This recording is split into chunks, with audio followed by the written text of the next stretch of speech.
These limestone cliffs and timbered slopes give way to one of Montana's oldest state-owned wildlife management areas, the 20,000 acre Sun River.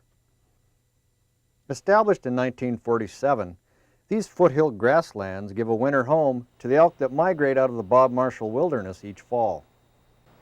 This winter, 1,800 elk find sanctuary in the shadow of Sawtooth Ridge.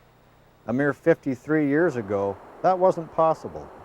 In the late 40s, when the initial purchases were still made, up to that point, a lot of problems.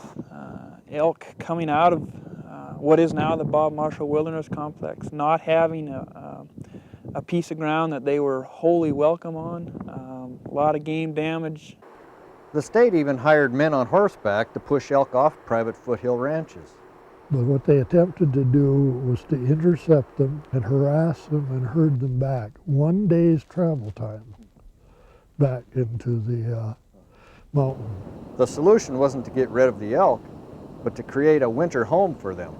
The solution was to purchase ground that came available, that was good ground from a location standpoint. A rancher and a businessman put up the earnest money for the acquisition of this piece of property.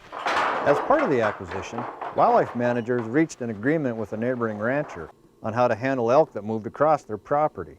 They signed an easement agreement with A.B. Cobb, my father, basically stating that the elk would be diligently herded to the game range when they were migrating to the game range, and when they were migrating off in the springtime, they would be diligently herded off the Cobb Ranch.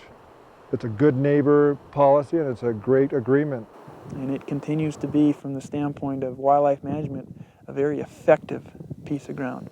Craig Jordanet, out amongst Montana's fish, wildlife, and parks.